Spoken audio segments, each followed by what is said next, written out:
जय हिंद। मैं संजय सिंह आप सभी को आप सबके YouTube channel Sanjay online study zone पर स्वागत करता हूं।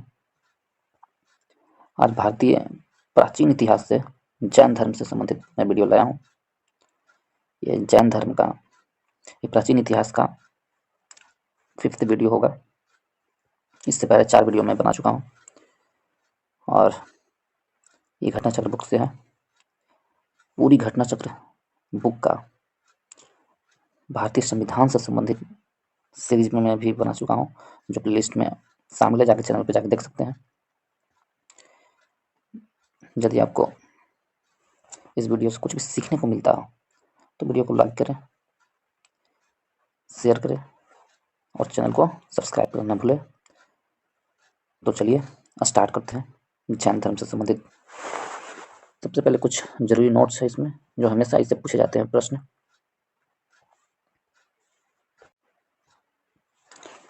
प्रमुख जैन तीर्थंकर एवं उनके प्रतीक। कुछ प्रमुख जैन तीर्थंकर हैं, इनसे हमेशा प्रश्न पूछे ही जाते हैं। जैसे ऋषभदेव। ऋषभदेव का प्रतीक चिन्ह क्या था? वैल। ऋषभदेव का प्रतीक चिन्ह बैल था या सांड बोल सकते हैं। अजीतनाथ का हाथी। अजीतनाथ का क्या था? हाथी था। संभवनाथ का क्या है? अश्व है। संभवनाथ का अश्व है। और पद्म प्रभु का क्या है? कमल। पद्म प्रभु का कमल है। ये सब याद रखने की जरूरत है। सुपसर्पनाथ साथिया या स्वास्तिक। सुपसर्पनाथ का साथिया या स्वास्तिक। और मल्लीनाथ। मल्लीनाथ का प्रतीक चिन्ह क्या है? तो कलश। नमीनाथ का प्रतीक चिन्ह नीलकमल। नेमिनाथ का प्रतीक चिन्ह शंख। पार्श्वनाथ का प्रतीक चिन्ह सर्प। महावीर स्वामी का प्रतीक चिन्ह सिंह। ये सारे इंपॉर्टेंट है। इन सारे से कभी ना कभी प्रश्न आ चुके हैं एग्जाम में, इसलिए इंपॉर्टेंट चीज दिया हुआ है। इतना तो कम से कम याद रखना ही पड़ेगा। इसका क्रम भी मैं बताता हूँ, फिर से एक बार देख लें। ऋषभदेव पहले स्थान पर, प्रथम तीर्थंकर थे ऋषभदेव। इनका प्रतीक चिन्ह बैल है, ठीक है। उसके बाद अजीतनाथ दूसरे तीर्थंकर हुए। अजीतनाथ दूसरे तीर्थंकर अजीतनाथ। संभवनाथ तीसरे तीर्थंकर, इनके प्रतीक हुआ अश्व। अजीतनाथ का हाथी। तीसरे तीर्थंकर कौन थे? संभवनाथ। संभवनाथ तीसरे तीर्थंकर थे।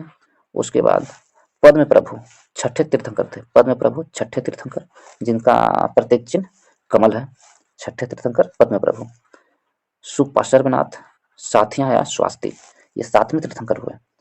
जैन धर्म के 7वें तीर्थंकर सुपार्श्व थे और इनका प्रतीक चिन्ह स्वास्तिक था। मल्लीनाथ मल्लीनाथ हैं जो मल्लीनाथ, इनके 19वें तीर्थंकर थे। 19वें तीर्थंकर कौन हुए? मल्लीनाथ। इनका प्रतीक चिन्ह कलश है। 19वें तीर्थंकर है जैन धर्म का मल्लीनाथ, प्रतीक चिन्ह कलश है। नमीनाथ नमीनाथ जैन धर्म के 21वें तीर्थंकर हुए। नमीनाथ हुए जो जैन धर्म के 21वें तीर्थंकर हैं। इनके प्रतीक चिन्ह क्या है? तो इनके प्रतीक चिन्ह नीलकमल है। नेमिनाथ, एक नमीनाथ थे, एक नेमिनाथ थे। और नेमिनाथ हैं जो नेमिनाथ 22वें तीर्थंकर है। और इनका एक और नाम क्या है? अरिष्ट नेमि। नेमि या अरिष्ट नेमि, इनका प्रतीक चिन्ह शंख है। ये सारे पर इसमें इंपॉर्टेंट है। पार्श्वनाथ सर्प, ये 23वें तीर्थंकर हुए। और अंतिम है महावीर स्वामी, 24वें तीर्थंकर हुए और इनका प्रतीक चिन्ह सिंह है। ये जितने भी इसमें नोट्स के रूप में दिया हुआ है, सारे के सारे इंपॉर्टेंट्स हैं। इनमें से प्रत्येक से प्रश्न कहीं ना कहीं पूछा गया है। चलिए नेक्स्ट देखते हैं। नेक्स्ट में क्या दिया हुआ है? अन्य जैन ग्रंथ एवं उनके रचनाकर। इन कुछ जैन ग्रंथ लिखे हुए हैं, उनके रचनाकर कौन है वो दिया हुआ है। इसमें भी काफी इंपॉर्टेंट दिया हुआ है। जैन ग्रंथ कल्पसूत्र। कल्पसूत्र के लेखक कौन है? भद्रबाहु। परिशिष्ट पर्वन हेमचंद्र। परिशिष्ट पर्वन के लेखक हेमचंद्र रचनाकर हैं। स्याद वाद मंजरी के लेखक मल्लीसेन। द्रव्य संग्रह के लेखक नेमिचंद्र। न्याय अवतार के लेखक कौन है? सिद्धसेन दिवाकर। तत्वार्थ सूत्र के लेखक कौन है? उमा स्वामी। न्याय दीपिका के लेखक धर्मभूषण। न्याय दीपिका के लेखक कौन है? धर्मभूषण। और श्लोक वार्तिका के लेखक कौन है? विद्यानंद स्वामी। पंचवी सातिका के लेखक है पद्मनंदिनी नंदी, और प्रवचन सार के लेखक कौन है? कुंद। ये रचनाकर हुए, रचना और रचनाकर से संबंधित, ये जैन धर्म से संबंधित है। नेक्स्ट प्रश्न पे चलते हैं। अब यहाँ से प्रश्न स्टार्ट होगा जैन धर्म से, देख लीजिए। फर्स्ट प्रश्न है, जैन धर्म के संस्थापक हैं। तो जैन धर्म के संस्थापक कौन थे? 4 ऑप्शन दिए हुए हैं, आर्य सुधर्मा, महावीर स्वामी, पार्श्वनाथ या ऋषभदेव। तो ऑप्शन नंबर डी मेरा सही आंसर होगा। जैन धर्म के संस्थापक ऋषभदेव थे। ऋषभदेव जैन धर्म के संस्थापक हुए, और जैन धर्म के मूल संस्थापक या प्रवर्तक प्रथम तीर्थंकर ऋषभदेव या आदिनाथ माने जाते हैं। इनका एक और नाम क्या है? आदिनाथ है। ऋषभदेव का एक और नाम आदिनाथ है, और ऋषभदेव का प्रतीक चिन्ह क्या है? तो वृषभ है, यानी बैल। ऋषभदेव का प्रतीक चिन्ह बैल है, और ये जैन धर्म के प्रथम तीर्थंकर हुए हैं, जैन धर्म के संस्थापक हुए। ठीक, नेक्स्ट प्रश्न में चलते हैं, प्रश्न नंबर 2 की ओर। प्रश्न नंबर 2 में कहा जा रहा है, जैन धर्म के प्रथम तीर्थंकर कौन थे? वही प्रश्न है, जैन धर्म के प्रथम तीर्थंकर कौन थे? तो ऋषभदेव थे। नेक्स्ट प्रश्न में चलते हैं, प्रश्न नंबर 3 की ओर। जैन तीर्थंकर पार्श्वनाथ निम्नलिखित रचनाओं स्थानों में से मुख्यतः किससे संबंधित थे? पार्श्वनाथ थे जो जैन धर्म के कैम तीर्थंकर थे। तो पार्श्वनाथ जैन धर्म के 23वें तीर्थंकर, 23वें तीर्थंकर हैं, 23वें कैम में 23वें तीर्थंकर हैं, और वो पार्श्वनाथ थे जो जैन धर्म के 23वें हैं। और कौन से स्थान से संबंधित है? वाराणसी से, बनारस से, या कौशाम्बी से, या गिरिजवर्ष से, या चंपा से। तो ऑप्शन नंबर ए मेरा सही आंसर होगा, ये वाराणसी से संबंधित है। जैन धर्म के 23वें तीर्थंकर पार्श्वनाथ थे जो वाराणसी से संबंधित थे। उनका जन्म वाराणसी के राजा अश्वसेन के यहाँ हुआ था। कहाँ हुआ था? वाराणसी के राजा अश्वसेन के यहाँ। और उनकी माता बामा देवी। और जब वो जन्म, उनका प्रतीक चिन्ह क्या है? तो ये पार्श्वनाथ का प्रतीक चिन्ह सर्प है। क्या है? सर्प। चलिए नेक्स्ट प्रश्न पे चलते हैं, प्रश्न नंबर 4 की ओर। 4 में कहा जा रहा है, सूची 1 सूची 2 को मिलान कीजिए। आदिनाथ, मल्लीनाथ, पार्श्वनाथ और संभवनाथ। तो आदिनाथ याद कीजिए, आदिनाथ को ही ऋषभदेव कहते हैं। ये प्रतीक चिन्ह है, अभी जस्ट प्रतीक चिन्ह से सब बताया हूँ, ऊपर में मैच कीजिए।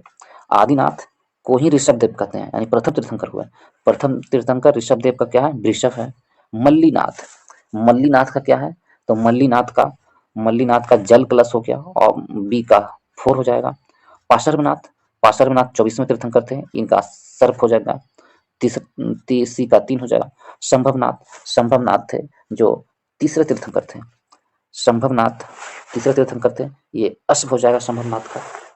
संभवनाथ तीसरे तीर्थंकर थे, और इनका अश्व हो जाएगा संभवनाथ का। और मल्लीनाथ क्या में तीर्थंकर थे? तो मल्लीनाथ 19वें तीर्थंकर है, इनका क्या है? तो जल कलश है। ये प्रश्न काफी इंपॉर्टेंट है, मैचिंग वाला। अधिकतर मैचिंग में ही ये आते हैं प्रश्न, तो याद रखना ही पड़ेगा। चलिए मैच करते हैं। 1 का 1, बी का 4 इसी में मिल रहा है, सी का 3 और डी का 2। इस प्रकार ऑप्शन नंबर ए मेरा सही आंसर हो जाएगा। एक ही ऑप्शन में मिल गया, तो ऑप्शन नंबर ए मेरा सही आंसर है। नेक्स्ट प्रश्न पे चलते हैं, प्रश्न नंबर 5 की ओर। 5 में कहा जा रहा है, स्वामी महावीर स्वामी का जन्म कहाँ हुआ था? 4 ऑप्शन दिए हुए हैं, महावीर स्वामी का जन्म कहाँ हुआ था? एक में कहा जा रहा है, ऑप्शन ए में है कुंडग्राम में, बी में है पाटलिपुत्र में, सी में है मगध में, और डी में है वैशाली में। तो महावीर स्वामी का जन्म कितने बार प्रश्न पूछ चुका है? तो महावीर स्वामी का जन्म है जो ऑप्शन नंबर ए मेरा सही आंसर होगा, कुंडग्राम, वैशाली के कुंडग्राम। यदि कुंडग्राम नहीं रहता और केवल वैशाली होता तो इस संदर्भ में ऑप्शन नंबर डी मेरा सही आंसर होगा। लेकिन कुंडग्राम दिया हुआ है, वैशाली भी दिया हुआ है, तो ऑप्शन नंबर ए मेरा सही आंसर होगा, कुंडग्राम। वैशाली के कुंडग्राम के निकट, वैशाली के निकट कुंडग्राम या कुंडलपुर भी बोलते हैं कुंडग्राम को। और इनका जन्म 599 ईसा पूर्व में हुआ था। कब? 599 ईसा पूर्व, 599 ईसा पूर्व में हुआ था जन्म। ये याद रखना है दोस्तों, काफी इंपॉर्टेंट है, क्योंकि पहले जो हम लोग पढ़ा करते थे एनसीईआरटी बुक में, महावीर स्वामी का जन्म 540 ईसा पूर्व में हुआ है, वो अब चेंज हो गया है, उसमें मतभेद है। इस कारण से अब एनसीईआरटी बुक में भी नए संस्करण में अब आ चुका है 599 ईसा पूर्व में महावीर का जन्म हुआ, महावीर स्वामी का जन्म 599 ईसा पूर्व में हुई है। तो ये नए वाले एनसीईआरटी में प्रकाशित हो चुका है। पुराने वाले में जिनके पास होगा उन्हें तो वही होगा, लेकिन नए वाले एनसीईआरटी में आप देखेंगे तो 599 ईसा पूर्व ही महावीर स्वामी का जन्म को सही माना गया है। तो ऑप्शन नंबर ए मेरा सही आंसर होगा, कुंडग्राम में हुआ था। इनकी माता त्रिशला वैशाली की लिच्छवी गणराज की प्रमुख चेटक की बहन थी। माता इनकी थी जो त्रिशला थी, त्रिशला नाम नाम था इनकी माता का, और वो वैशाली के लिच्छवी गणराज के प्रमुख चेटक की बहन थी। और पिता सिद्धार्थ ज्ञातित क्षत्रिय के संघ के प्रधान थे, महावीर के पिता। ठीक है, तो चलिए नेक्स्ट प्रश्न पर चलते हैं। प्रश्न नंबर 6 की ओर। 6 में कहा जा रहा है कुंडलपुर जन्म स्थान है। तो कुंडलपुर जन्म स्थान में कुंड ग्राम को ही कुंडलपुर कहा जाता है। किनका जन्म स्थान है? सम्राट अशोक का, गौतम बुद्ध का, महावीर स्वामी का या चैतन्य प्रभु का? तो ऑप्शन नंबर सी मेरा सही आंसर होगा, महावीर स्वामी का जन्म स्थान कुंडलपुर है। नेक्स्ट प्रश्न पे चलते हैं, प्रश्न नंबर 7 की ओर। 7 में कहा जा रहा है महावीर जैन की मृत्यु निम्नलिखित में से किस नगर में हुई थी? महावीर जैन की मृत्यु किस नगर में हुई थी? 4 ऑप्शन है, राजगीर में, सांची में, पावापुरी में या समस्तीपुर में? तो ऑप्शन नंबर सी मेरा सही आंसर होगा, पावापुरी में महावीर जैन स्वामी का मृत्यु हुई थी 527 ईसा पूर्व 72 वर्ष की आयु में। उनकी मृत्यु राजगीर के समीप स्थित पावापुरी नामक स्थान में महावीर स्वामी ने अपना शरीर त्याग दिया था। कब? 527 ईसा पूर्व में इनकी मृत्यु हुई थी, 72 वर्ष की आयु में महावीर जैन की मृत्यु हुई थी। नेक्स्ट प्रश्न की ओर चलते हैं, प्रश्न नंबर 8 की ओर। प्रश्न नंबर 8 में कहा जा रहा है तीर्थंकर। तीर्थकर शब्द संबंधित है। तीर्थकर शब्द किससे संबंधित है? बौद्ध धर्म से, ईसाइयों से, हिंदुओं से या जैनों से? तो तीर्थकर जैन धर्म से संबंधित है। तीर्थकर, तीर्थंकर किससे है? जैन धर्म से संबंधित है। और जैन धर्म में कुल 24 तीर्थंकर माने जाते हैं। प्रथम तीर्थंकर ऋषभदेव थे और 23वें तीर्थंकर पार्श्वनाथ थे और 24वें तीर्थंकर महावीर स्वामी थे। 24वें अंतिम तीर्थंकर महावीर स्वामी थे। ऑप्शन नंबर डी मेरा सही आंसर है। नेक्स्ट प्रश्न पे चलते हैं, प्रश्न नंबर 9 की ओर। 9 में कहा जा रहा है जैन तीर्थंकरों के क्रम में अंतिम कौन था? जैन तीर्थंकरों के क्रम में अंतिम कौन था, यानी 24वें तीर्थंकर कौन थे और अंतिम तीर्थंकर कौन था? तो ऑप्शन नंबर सी मेरा सही आंसर होगा, पार्श्वनाथ जैन तीर्थंकरों में से अंतिम तीर्थंकर थे, 24वें थे। यदि ये महावीर स्वामी अंतिम तीर्थंकर थे, sorry, option number C Mahavir Swami. यदि ए में देखे पार्श्वनाथ 23वें तीर्थंकर थे। तो पार्श्वनाथ कितने 23वें तीर्थंकर थे? 23वें। ऋषभदेव पहला थे, प्रथम तीर्थंकर थे ऋषभदेव, और ऋषभदेव पहला तीर्थंकर थे। मन्नी सुब्रत थे, मन्नी सुब्रत 20वें तीर्थंकर थे। मन्नी सुब्रत 20वें तीर्थंकर थे। मन्नी सुब्रत हो गए 20वें तीर्थंकर। पार्श्वनाथ का सर्प था, काफी इंपॉर्टेंट है इसलिए मैं बता दे रहा हूँ, सर्प था। ऋषभनाथ का वृषभ था, बैल।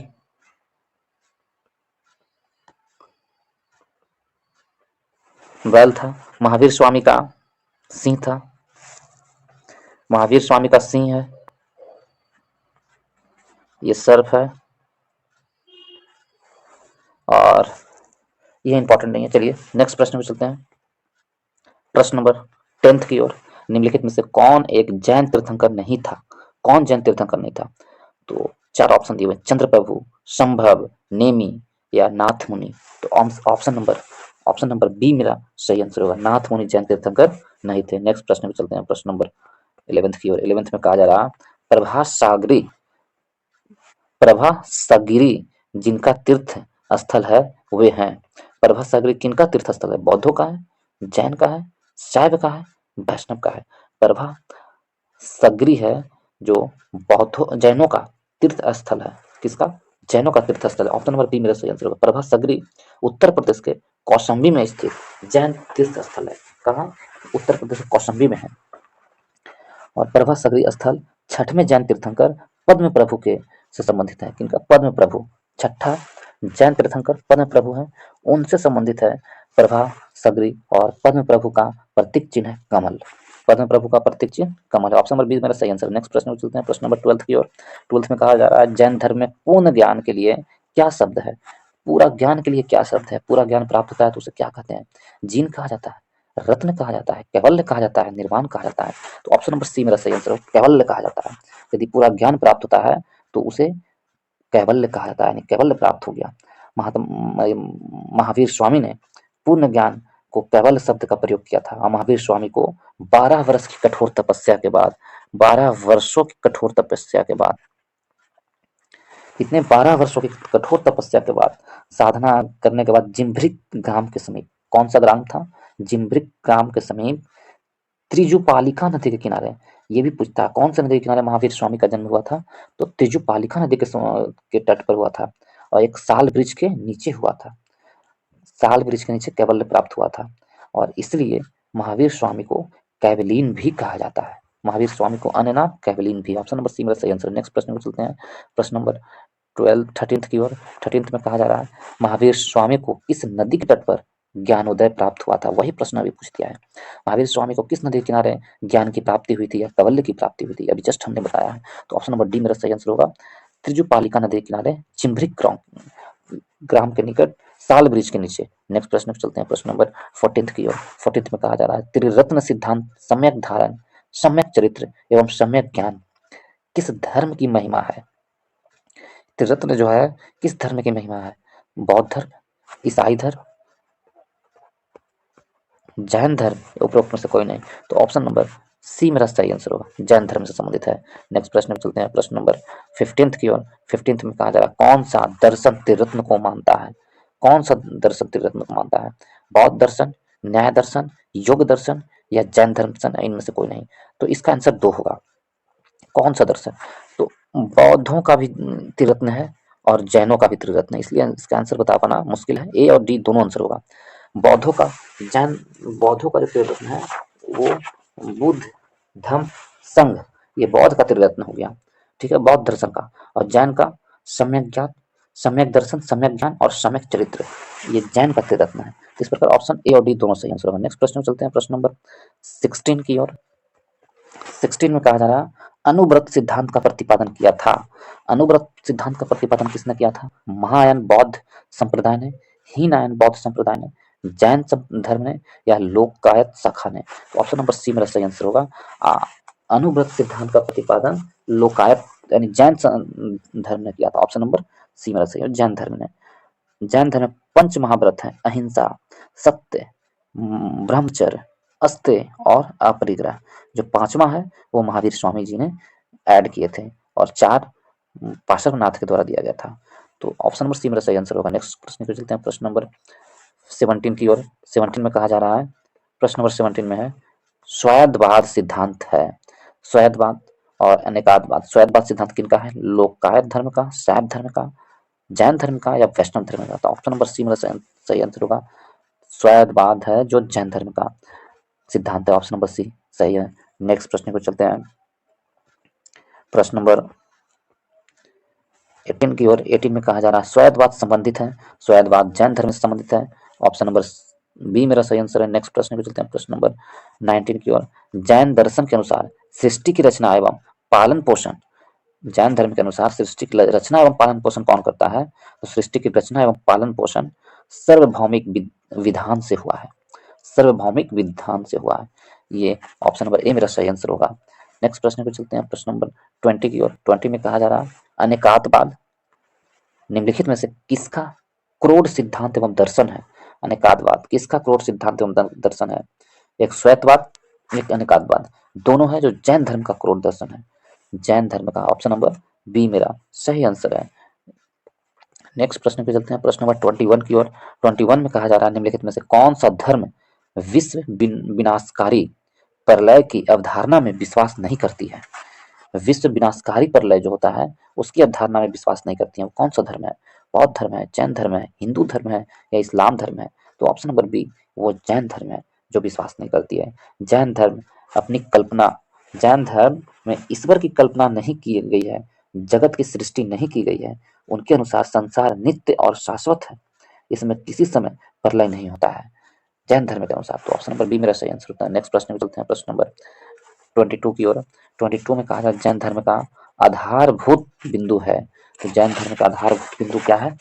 जैन धर्म का आधारभूत बिंदु कर्म है, निष्ठा है या अहिंसा है या विराग है? तो ऑप्शन नंबर सी मेरा सही आंसर होगा, अहिंसा है जैन धर्म का। नेक्स्ट प्रश्न पे चलते हैं, प्रश्न नंबर 23 की ओर। 23 में कहा जा रहा है यापनीय किसका एक संप्रदाय था? यापनीय संप्रदाय कौन से धर्म का है? बौद्ध धर्म का, जैन धर्म का, शैव धर्म का, वैष्णव धर्म का? ऑप्शन नंबर बी मेरा सही आंसर होगा, जैन धर्म का यापनीय संप्रदाय है। ऑप्शन नंबर बी सही आंसर है। नेक्स्ट प्रश्न पे चलते हैं, प्रश्न नंबर 24 की ओर। 24 में कहा जा रहा है कि भारत की धार्मिक प्रथाओं के संदर्भ में स्थान कवासी संप्रदाय का संबंध किससे है? स्थान कवासी संप्रदाय का संबंध किससे है? ऑप्शन 4 दिए हुए, बौद्ध मत, जैन मत, वैष्णव मत, शैव मत। ऑप्शन नंबर बी मेरा सही आंसर होगा, जैन मत का संबंध है, स्थान कवासी से संबंधित है। नेक्स्ट प्रश्न पे चलते हैं, प्रश्न नंबर 25 की ओर। 25 में कहा जा रहा है, निम्नलिखित में से कौन सबसे पूर्वकालीन जैन ग्रंथ है? सबसे पूर्वकालीन जैन ग्रंथ कौन है? 12 अंग, 12 उपांग, 14 पूर्व या 14 उप पूर्व? तो सबसे पूर्व कालीन जैन ग्रंथ यानी प्राचीन जैन ग्रंथ कौन सा है? तो वो ऑप्शन नंबर सी मेरा सही आंसर होगा, 14 पूर्व। 14 पूर्व प्राचीनतम जैन ग्रंथ है। अंतिम नंद राजा के समय में संभ्युत विजय तथा भद्रबाहु जैन संघ के अध्यक्ष थे तथा यही महावीर द्वारा प्रदत्त 14 पूर्व के विषय में जानने वाले अंतिम व्यक्ति थे। ऑप्शन नंबर सी मेरा सही आंसर है। नेक्स्ट प्रश्न में चलते हैं 26 की ओर। 26 में प्रारंभिक जैन साहित्य निम्नलिखित में से किस भाषा में लिखे गए हैं? प्रारंभिक जैन साहित्य किस भाषा में? अर्धमागधी में है, पाली में है, प्राकृति में है या संस्कृत में है? तो प्रारंभिक जैन साहित्य है जो अर्धमागधी भाषा में लिखा गया है। अर्धमागधी में प्रारंभिक जैन साहित्य अर्धमागधी भाषा में लिखा गया है।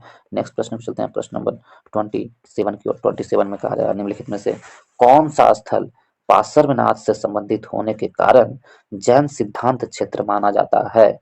पार्श्वनाथ से वो स्थल संबंधित है। 4 ऑप्शन है, चंपा, पादा, समेध शिखर या उर्जयंत। तो ऑप्शन नंबर सी मेरा सही आंसर होगा, समेध शिखर पार्श्वनाथ से संबंधित है। पार्श्वनाथ 23वें तीर्थंकर थे जिनका जन्म वाराणसी के महावीर स्वामी से 250 वर्ष पहले 850 ईसा पूर्व में हुआ था और काशी के का शासक इच्छावाकु वंशी अश्वसेन उनके पिता थे तथा महारानी वामा उनकी माता थी। 30 वर्ष की आयु के बाद उन्होंने गृह त्याग कर अपना जीवन वैराग्य और तपस्याचार में लगाया। समेध पर्वत पर सम्यास्ती होकर कठिन तपस्या करने के उपरांत ही उन्हें जो 84वें दिन के बाद कैवल्य प्राप्त हुआ। समेध पर्वत पर कैवल्य प्राप्त हुआ। तो ऑप्शन नंबर सी मेरा सही आंसर है। नेक्स्ट प्रश्न पे चलते हैं, प्रश्न नंबर 28 की ओर। 28 में कहा जा रहा है, निम्नलिखित में से कौन सा आरंभिक जैन साहित्य का नाम नहीं है? आरंभिक जैन साहित्य का नाम नहीं है। थेरीगाता, अचरांग सूत्र, सूत्रकृतांग या बृहत कल्प सूत्र। तो ऑप्शन नंबर ए मेरा सही आंसर है, थेरीगाता नहीं है। ऑप्शन नंबर ए, थेरीगाता बौद्ध साहित्य है, जैन साहित्य नहीं है। थेरीगाता बौद्ध साहित्य है, जबकि अचरांग सूत्र, सूत्रकृतांग या बृहत कल्प सूत्र ये सब जैन साहित्य है, प्रारंभिक जैन साहित्य है और सब अर्धमागधी में लिखा हुआ है। नेक्स्ट प्रश्न पे चलते हैं, प्रश्न नंबर 29 की ओर। जैन संप्रदाय में प्रथम विभाजन के समय श्वेतांबर संप्रदाय संस्थापक थे। श्वेतांबर के संस्थापक कौन थे?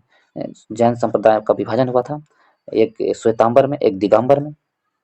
श्वेतांबर के संस्थापक स्थूलभद्र थे। जो श्वेत वस्त्र पहनते थे उसको श्वेतांबर कहते थे और जो नग्न रहते थे वो दिगंबर होते थे और दिगंबर के संस्थापक भद्रबाहु थे, जबकि श्वेतांबर के संस्थापक स्थूलभद्र थे और Digambar Bhadrabahu. Option number A मेरा सही आंसर होगा। नेक्स्ट प्रश्न में चलते हैं, प्रश्न नंबर 30 की ओर। 30 में कहा जा रहा है, भगवान महावीर का जन्म महावीर का प्रथम शिष्य था। भगवान महावीर का प्रथम शिष्य कौन था? जमाली, यशूद, विपिन या प्रभास? तो ऑप्शन नंबर ए मेरा सही आंसर है, जमाली। भगवान महावीर का प्रथम शिष्य था जमाली। ऑप्शन नंबर ए मेरा सही आंसर है, जमाली जो था भगवान महावीर के जमाली था। महावीर का जन्म 599 ईसा पूर्व में हुआ था। महावीर की पत्नी का नाम यशोदा था। महावीर की पत्नी का नाम क्या था? यशोदा। उनके प्रियदर्शनी नामक एक पुत्री उत्पन्न हुई थी और उस पुत्री का विवाह जमाली नामक क्षत्रिय से हुआ था, जो बाद में महावीर स्वामी की अनुयायी बन गया। यह उनका प्रथम शिष्य था। जमाली उनका प्रथम शिष्य था, उनका दामाद भी था। नेक्स्ट प्रश्न पे चलते हैं, प्रश्न नंबर 31 की ओर। 31 में कहा जा रहा, महावीर का प्रथम अनुयायी कौन था? तो महावीर का प्रथम अनुयायी जमाली था। उनके दामाद जमाली। नेक्स्ट प्रश्न पे चलते हैं, प्रश्न नंबर 32 में कहा जा रहा है, इस जैन सभा में अंतिम रूप से श्वेतांबर आगम का संपादन हुआ। श्वेतांबर आगम का संपादन हुआ किस जैन के अंतिम रूप से कहाँ हुआ था श्वेतांबर आगम का आगम का स्वागत? 4 ऑप्शन है, वैशाली में, बल्लभी में, पावा में या पाटलिपुत्र में। ऑप्शन नंबर डी मेरा सही आंसर है, पाटलिपुत्र में हुआ था। चंद्रगुप्त मौर्य के शासनकाल में पाटलिपुत्र में प्रथम जैन सम्मेलन का आयोजित किया गया, जिसमें श्वेतांबर आगम का संपादन किया गया। नेक्स्ट प्रश्न पे चलते हैं, प्रश्न नंबर 33 की ओर। 33 में कहा जा रहा है, निम्नलिखित कथनों पर विचार कीजिए। बौद्ध महान वर्धमान महावीर महावीर की बचपन का नाम वर्धमान था। इनकी माता लिच्छवी के मुख्य चेटक की पुत्री थी। भगवान महावीर की माता लिच्छवी के चेटक की पुत्री थी। ये कथन सही है? चलिए दूसरा कथन क्या कहता है, देखते हैं। दूसरा कथन कह रहा है, गौतम बुद्ध की माता कोली राजवंश की राजकुमारी थी। ये भी सही है क्या? 3 में कहा जा रहा है, थर्ड कथन में, कथन नंबर 3 में कहा जा रहा है कि 23वें तीर्थंकर पार्श्वनाथ से। तो देखिए फिर से इसको देखिए, बौद्ध ये वर्धमान महावीर की माता लिच्छवी के मुख्य चेटक की पुत्री थी। ये गलत है, चेटक की पुत्री नहीं थी, जबकि वो वैशाली की लिच्छवी कुल के प्रमुख चेटक की बहन थी। त्रिशला इनकी माता का नाम था और वो जो त्रिशला थी चेटक की बहन थी, ना कि पुत्री थी। तो कथन 1 गलत है। कथन 2 में कहा जा रहा है, गौतम बुद्ध की माता कोली राजवंश की राजकुमारी थी। जो महामाया थी गौतम बुद्ध की माता, वो कोली राजवंश की राजकुमारी थी। तो 2 सही है। और तीसरा 23वें तीर्थंकर पार्श्वनाथ है, ये भी सही है। तो इस प्रकार कौन सा सही हमसे पूछा है? 2 और 3 सही है। तो ऑप्शन नंबर सी मेरा सही आंसर होगा, 2 और 3 सही आंसर। नेक्स्ट प्रश्न में चलते हैं, प्रश्न नंबर 34 की ओर। 34 में कहा जा रहा है कि प्राचीन जैन तीर्थंकरों में से जैन धर्म के संबंध में निम्नलिखित कथनों में से कौन सा एक सही है? प्राचीन जैन धर्म के संबंध में कौन सा सही है? स्थूलभद्र के नेतृत्व में दक्षिण भारत में जैन धर्म का प्रचार हुआ? नहीं, स्थूलभद्र तो यहीं रह गए थे, नहीं गए थे दक्षिण भारत में, ये गलत है। पाटलिपुत्र में हुई परिषद के पश्चात जो जैन धर्म के लोग भद्रबाहु के नेतृत्व में रहे वे श्वेतांबर कहलाए? नहीं, गलत बात है। जो भद्रबाहु के रूप में रहे वो दिगंबर कहलाए, श्वेतांबर तो स्थूल भद्रबाहु के अंतर्गत जो रहे थे। प्रथम शतक ईसा पूर्व में जैन धर्म को कलिंग के राजा खारवेल का समर्थन मिला था, ये सही है। ऑप्शन नंबर सी मेरा सही है। डी में बौद्धों के विपरीत जैन धर्म का प्रारंभिक अवस्था में जैन धर्म के लोग चित्रों का पूजन करते थे, तो ये भी गलत है। तो ऑप्शन नंबर सी मेरा सही आंसर होगा। नेक्स्ट प्रश्न पे चलते हैं, प्रश्न नंबर 35 की ओर। इसमें भी कुछ कथन दिए हुए हैं जैन सिद्धांतों के अनुरूप। कर्म को विनिष्ट करने का सुनिश्चित मार्ग तपस्याचार है। क्या ये सही है? कर्म को सुदृढ़ करने के लिए सबसे अच्छा मार्ग क्या है? तपस्याचार। तो सही है जैन धर्म के सिद्धांतों के अनुसार। कथन दूसरा, प्रत्येक वस्तु में चाहे वह सूक्ष्मतम कण हो या आत्मा होती है। कह रहा प्रत्येक वस्तु में चाहे वह सूक्ष्मतम कण हो, आत्मा होती है। सभी वस्तुओं में आत्मा होती है ये जैन धर्म के सिद्धांतों के अनुसार। तो ये भी सही है, जैन धर्म ऐसा मानता है। कर्म आत्मा का विनाशक है और अवश्य इसका अंत करना चाहिए। कर्म है जो आत्मा का विनाशक है और अवश्य इसका अंत करना चाहिए। तो कथन नंबर 3 भी सही है। तो इस प्रकार क्या पूछा है क्वेश्चन में? कहा क्वेश्चन में नीचे दिया कुट का सही प्रयोग कुट का प्रयोग कर सही उत्तर दीजिए। तो ऑप्शन 1, 2, 3 कथन तीनों सही है। इस प्रकार ऑप्शन नंबर डी मेरा सही आंसर होगा। नेक्स्ट प्रश्न में चलते हैं, प्रश्न नंबर 36 की। 36 में कहा जा रहा समाधि मरण किस दर्शन से संबंधित है? समाधि मरण किस दर्शन से संबंधित है? बौद्ध दर्शन, जैन दर्शन, योग दर्शन,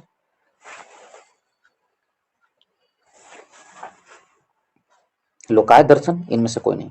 समाधि मरण है जो जैन धर्म से संबंधित है, जैन दर्शन से संबंधित है। जैन दर्शन में समाधि मरण यानी अंतिम समय मृत्यु के निकट जाकर स्वेच्छा से अपनाई जाने वाली एक जैन प्रथा है समाधि मरण। एक संथारा भी इसे बोलते हैं या सलेखना विधि भी इसे बोलते हैं। जो समाधि मरण जिसे कहते हैं उसे सलेखना भी कहा जाता है या संथारा भी कहा जाता है। नेक्स्ट प्रश्न पर चलते हैं, प्रश्न नंबर 37 की ओर 37 की ओर कथनों में विचार कीजिए। दक्षिण भारत के इक्ष्वाकु शासक बौद्ध मत के विरोधात्मक थे। दक्षिण भारत के इक्ष्वाकु शासक बौद्ध मत के विरोधात्मक थे। क्या ये सही है? दक्षिण भारत के इक्ष्वाकु शासक, तो कथन एक तो गलत है, नहीं, इक्ष्वाकु जो थे जैन धर्म के, न तो बौद्ध धर्म के विरोधात्मक थे, ऐसा नहीं है। और कथन एक गलत है। कथन 2 में पूर्वी भारत के पाल शासक बौद्ध मत के समर्थक थे, तो बौद्ध मत के समर्थक थे, ये सही है। पूर्वी भारत के पाल शासक बौद्ध मत के समर्थक थे, तो कथन बी सही है, केवल बी सही है, 2 सही है, कथन 2 सही है। ऑप्शन नंबर बी मेरा सही आंसर होगा। नेक्स्ट प्रश्न पे चलते हैं। प्रश्न नंबर 38 की ओर। अजीवक संप्रदाय के संस्थापक थे, तो अजीवक संप्रदाय के संस्थापक कौन थे? आनंद, बी में है राहुल भद्र, या सी में है मखली गोसाल, डी में है उपाली। तो ऑप्शन नंबर सी में सही आंसर होगा। अजीवक संप्रदाय के संस्थापक मखली गोसाल थे, और मखली गोसाल प्रारंभ में महावीर के शिष्य थे, किंतु बाद में मतभेद के चलते उन्होंने महावीर की शिष्यता त्याग कर आजीवक नामक स्वतंत्र संप्रदाय की स्थापना की। नेक्स्ट प्रश्न में चलते हैं। ऑप्शन नंबर सी मेरा सही आंसर। नेक्स्ट प्रश्न में चलते हैं। प्रश्न नंबर 39 की ओर। 39 में कहा है निम्नलिखित में से किसने प्रतिपादित किया कि भाग्य ही सब कुछ निर्धारित करता है, मनुष्य असमर्थ होता है? किसने यह प्रतिपादित किया? जैनियों ने, बौद्धों ने, अजीवकों ने, या मीमांसकों ने? तो ऑप्शन नंबर सी मेरा सही आंसर होगा। अजीवकों ने यह प्रतिपादित किया कि भाग्य ही सब कुछ निर्धारित करता है, मनुष्य असमर्थ है। तो ऑप्शन नंबर सी मेरा सही आंसर है। 40 नंबर प्रश्न की चलते हैं। प्रश्न नंबर 40 की ओर। 40 नंबर प्रश्न में कहा जा रहा है संप्रदाय जो नियति की अटलता में विश्वास करता था, नियति की अटलता में विश्वास करता था, वो कौन सा संप्रदाय था? जैन, बी में कह रहा अजीवक, सी में चवार, डी में बौद्ध। ऑप्शन नंबर बी मेरा सही आंसर है। अजीवक संप्रदाय जो नियति की अटलता पर विश्वास करता था। ऑप्शन नंबर बी मेरा सही आंसर है। नेक्स्ट प्रश्न पूछते हैं। प्रश्न नंबर 41 की ओर। 41 में कहा जा रहा है मैचिंग है। 41 में मैचिंग प्रश्न है, इसको मैच किया जाए। 41 प्रश्न देखें। एक सिद्धांत है और आचार दिए हुए, आचार एक तरफ है, एक तरफ सिद्धांत है। लकुलिस, नागार्जुन, भद्रबाहु और घोषाल।